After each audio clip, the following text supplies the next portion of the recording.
ప్రధాని కాన్వాయ్ ముందుకు కదులుతున్నటువంటి దృశ్యాలు మనం ప్రస్తుతం స్క్రీన్ మీద చూస్తున్నాం. హాస్పిటల్ దిశగా ప్రధాని కాన్వాయ్ ముందుకు వెళ్తోంది. అక్కడ ఎవరైతే చికిత్స పొందుతున్నారో నిన్న విమానం కూలిపోయినటువంటి ఘటనలో ఒక భవనంపై పడడంతో అక్కడ ఉన్నటువంటి విద్యార్థులంతా కూడా తీవ్రంగా గాయపడినటువంటి పరిస్థితి ఉంది.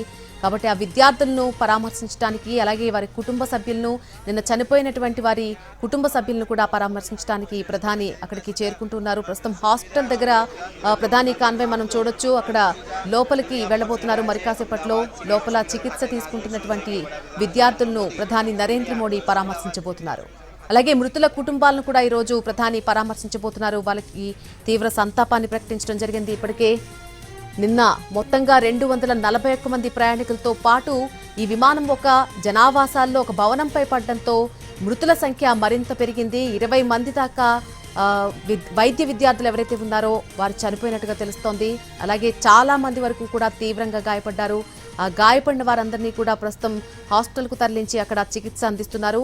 ఆ హాస్పిటల్ వద్దకు ప్రధాని చేరుకున్నారు. మరి కాసేపట్లో చికిత్స తీసుకుంటున్నటువంటి విద్యార్థులందరినీ కూడా పరామర్శించబోతున్నారు. అలాగే మృతుల కుటుంబాలను కూడా ఆయన పరామర్శించుతున్నారు.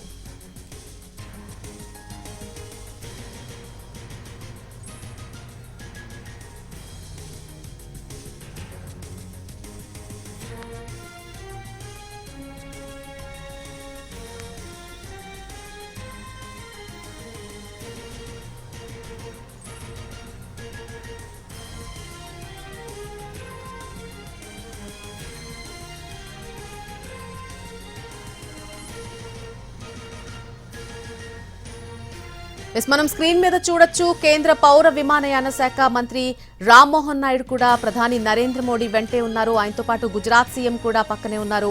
వారందరూ కూడా హాస్పిటల్ భవనంలోకి మరి కాసేపట్లో లోపలికి చేరుకోబోతున్నారు. అక్కడ చికిత్స తీసుకుంటున్నటువంటి విద్యార్థులందరినీ కూడా పరామర్శించబోతున్నారు. మృతుల కుటుంబానికి ప్రధాని ప్రగాఢ సానుభూతిని వ్యక్తం చేశారు. సంతాపాన్ని వ్యక్తం చేయడం జరిగింది. ఈరోజు వారి కుటుంబ సభ్యులందరినీ కూడా ప్రధాని పరామర్శించబోతున్నారు. అలాగే ఆ విద్యార్థులను కూడా మరి కాసేపట్లోనే పరామర్శించున్నారు. ఆయన వెంటే కేంద్ర పౌర విమానయాన శాఖ మంత్రి గుజరాత్ సీఎం కూడా ప్రధాని వెంటే ఉన్నటువంటి దృశ్యాలు మనం చూడొచ్చు.